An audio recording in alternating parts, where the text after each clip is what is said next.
El gobernador de Buenos Aires y el héroe del desierto. Capítulo 2, parte 3 y última de este capítulo.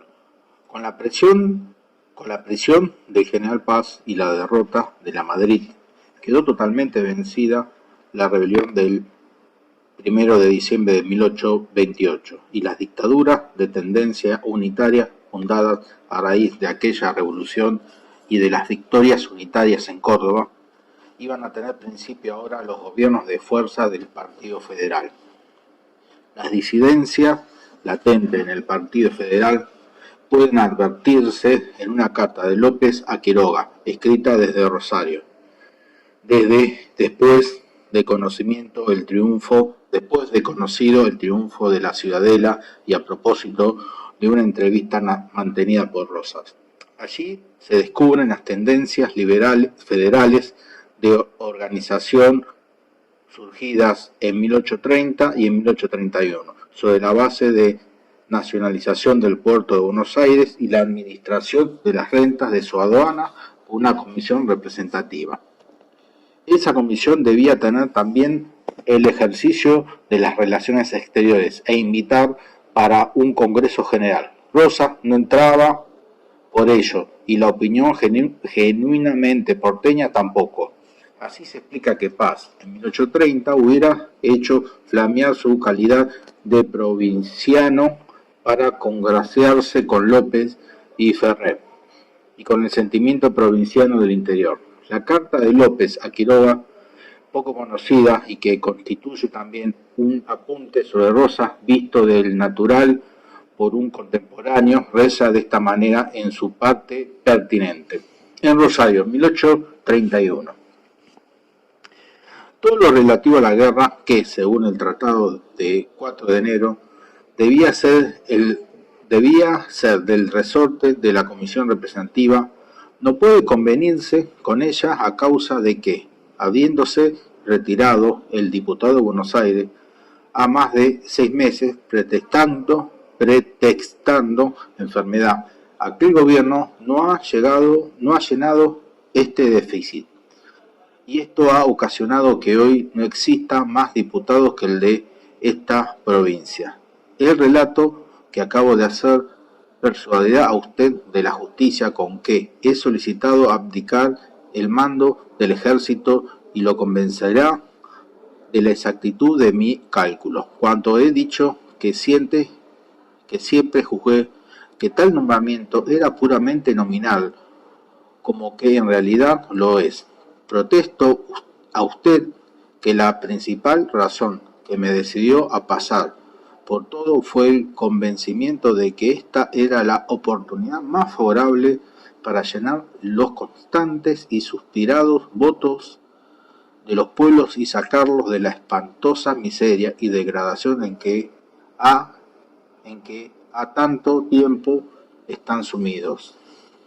La organización de nuestra patria, pero cuál no habrá sido mi asombro y desaliento, mi buen amigo, cuanto llamado a Rosario con instancia por el señor Rosas y cuanto yo juzgaba que el objeto de esa entrevista debía ser allanar los obstáculos que pudiera haber a la asecución de aquel sagrado e importantísimo objeto, me dice el señor Rosas, para la primera vez que allí hablamos sobre este negocio.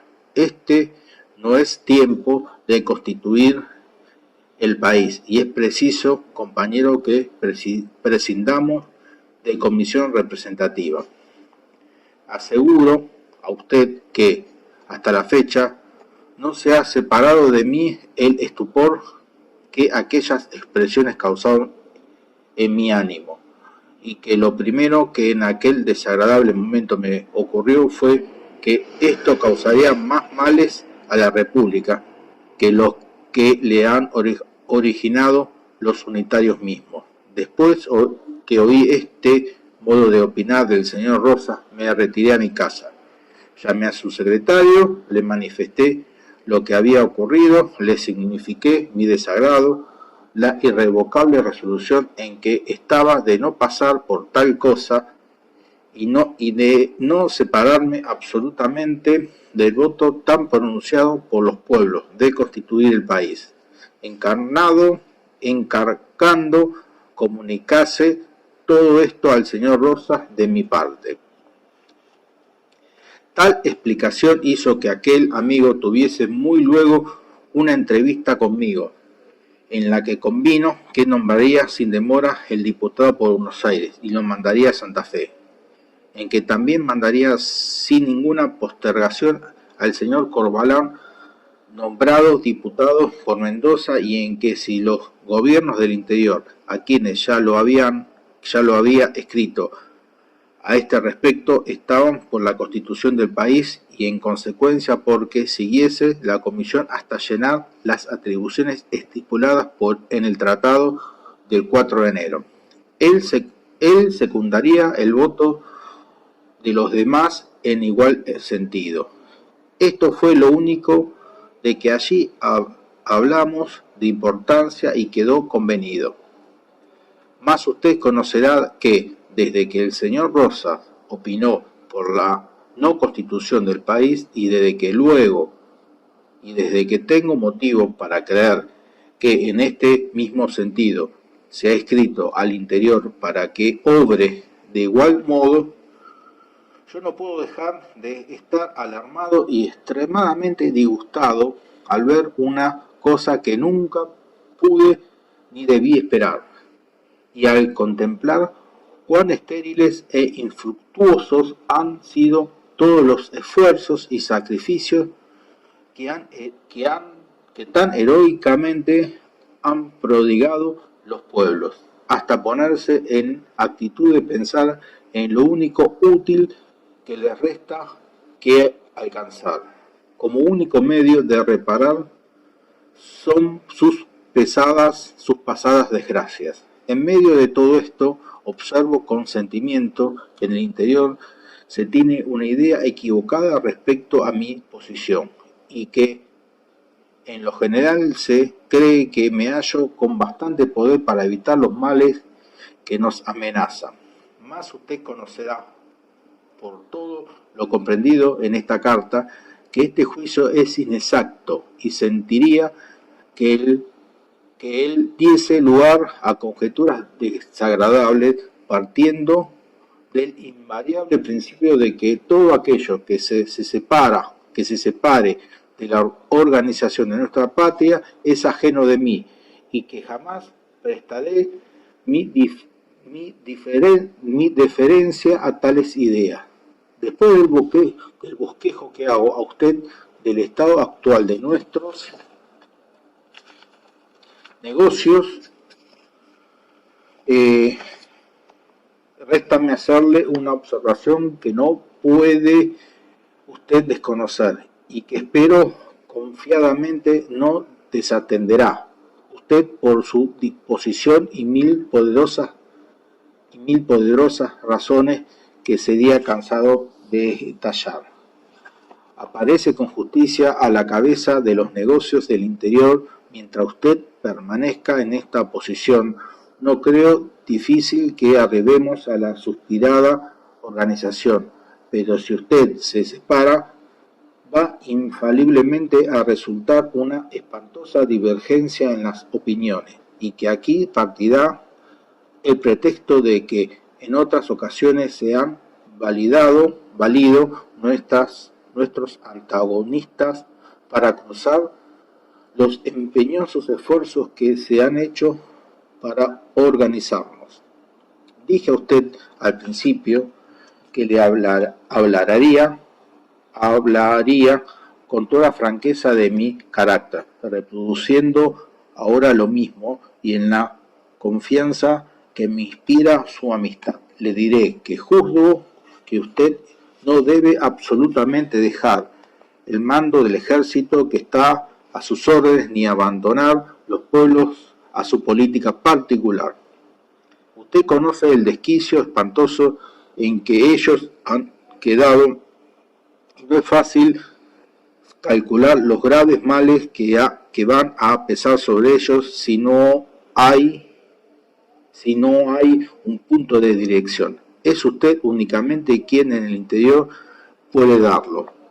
En fin, espero lleno de confianza que, haciendo usted un gran esfuerzo, querrá hacer el país el bien de continuar siquiera hasta que hayamos puesto el primer plantel a nuestra organización, la cual, prestando usted su cooperación, no presentará grandes dificultades, porque a pesar de todo lo anterior dicho, estoy penetrado que nuestro común amigo, el señor Rosas, es un buen hijo de la tierra y un buen amante de las libertades públicas, y lo único que yo juzgo que puede hacer en sus opiniones es o extravíos en sus ideas, sin conocerlo, o sugestiones hábilmente manejadas por los que nunca podrían ser amigos de la prosperidad de los pueblos, por considerarla incompatible con la de Buenos Aires. Estanislao López. Muy mal correspondió Quiroga a la confianza de López, porque hizo llegar la carta a manos de Rosas, que debió de agradecer de corazón aquel testimonio de amistad. Quiroga ejercía gran influjo en el interior, y Rosas pudo estar seguro de que la organización federal sería combatida por el caudillo riojano dentro de una extensa zona política. Por eso envió nuevamente, sin muchos recelos, el diputado a la Comisión Representativa de Santa Fe, pero apenas se dejó sentir en el seno de la misma comisión una política de principios, y se hicieron algunas gestiones en el interior. Rosas calificó de anárquicas aquellas ideas, retiró al diputado, y Quiroga amenazó al delegado de Córdoba con hacerlo aparecer colgado.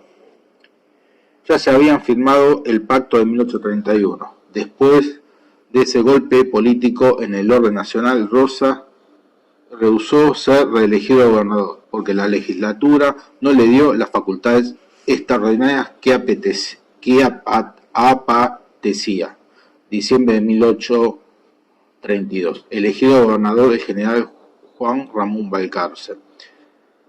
Rosas llevó a cabo la expedición al desierto en 1833 con el fin de ampliar las fronteras y asegurar la tranquilidad de los pobladores del sur.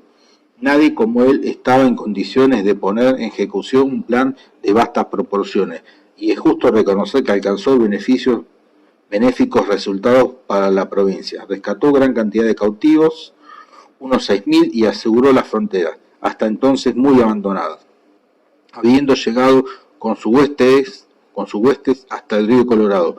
Tuvo ocasión de conocerla allí, por coincidencia, el sabio Carlos Darwin, que realizaba su viaje científico alrededor del mundo a bordo del Beagle.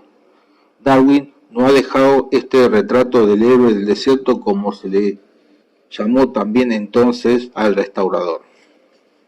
A orillas del río Colorado, 1833.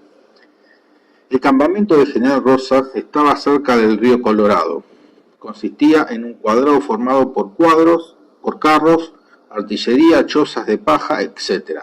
Casi todas las tropas eran de caballería, y me inclino a creer que jamás se reclutó en lo pasado un ejército semejante de villanos pseudo bandidos. La mayor parte de los soldados eran mestizos de negro, indio y español.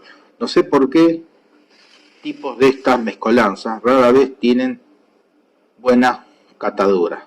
Pedí ver al secretario para presentarle mi pasaporte. Empezó a interrogarme con gran autoridad y misterio. Por fortuna llevaba yo una carta de recomendación del gobierno de Buenos Aires para el comandante de Patagones,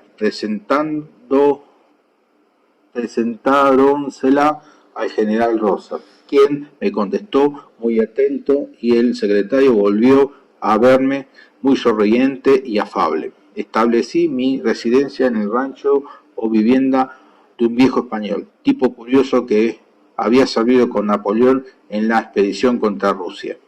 Estuvimos 2 días en el Colorado.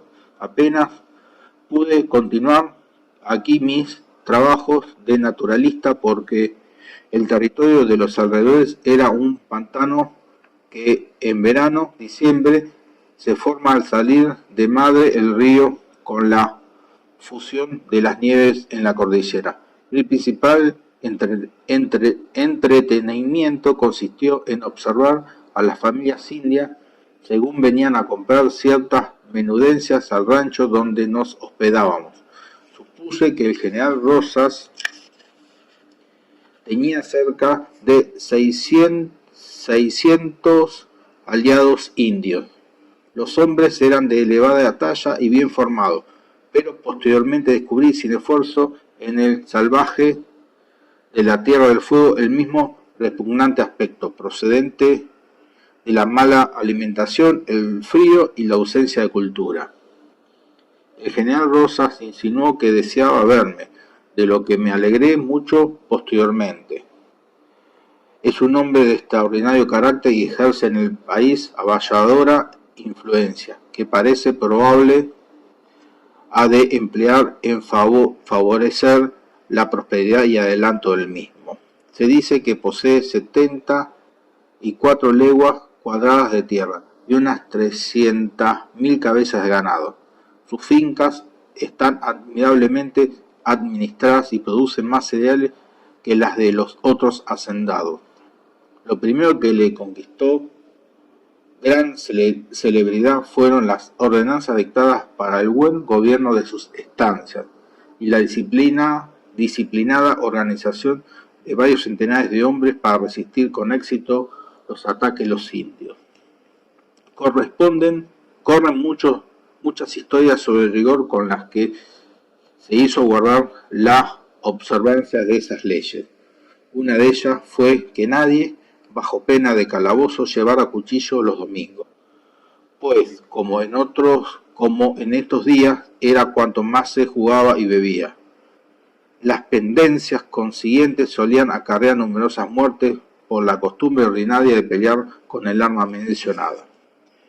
En cierto domingo se presentó el gobernador con todo el aparato oficial de su cargo a visitar la estancia de General Rosas, y en su precipitación por salir a recibirlo, lo hizo llevando el cuchillo al cinto, como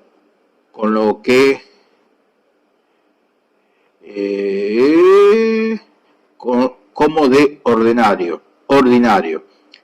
El administrador le tocó el brazo y le recordó la ley, con lo que Rosas, hablando con el gobernador, le dijo que sentía mucho lo que le pasaba, pero que le era forzoso ir a prisión y que no mandaba en su casa hasta que no hubiera salido.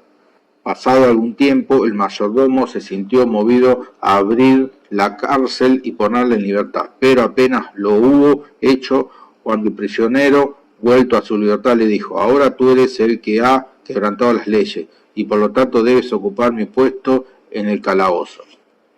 Rasgos como el referido entusiasmaban a los gauchos, que todos, sin excepción, poseen alta idea de su igualdad y dignidad. El general Rosas es además un perfecto jinete, cualidad de importancia nada escasa en un país donde un ejército eligió a su general mediante la prueba que ahora diré. Metieron en un corral una manada de potros sin domar, dejando solo una salida sobre la que había un larguero tendido horizontalmente a cierta altura. Lo convenido fue que sería nombrado jefe el que desde ese madero se dejara caer sobre uno de los caballos salvajes en el momento de salir escapados, y sin freno ni silla fuera capaz no solo de montarle, sino de traerle de nuevo al corral. El individuo que así lo hizo fue designado para el mando, e indudablemente no podía menos de ser un excelente general para un ejército de tal índole. Esta hazaña extraordinaria ha sido realizada también por Rosas. Por estos motivos, y acomodándose al traje y costumbre de los gauchos, se ha granjeado una popularidad ilimitada en el país y consiguientemente un poder despótico. Un comerciante inglés me aseguró que en cierta ocasión un hombre mató a otro. Al arrestarle y preguntarle el motivo, respondió: "Ha hablado irrespetuosamente del general Rosas y por lo mismo le quité de en medio". Al cabo de una semana el asesino estaba en libertad. Esto, a no dudarlo, fue obra de los partidarios del general y no del general mismo.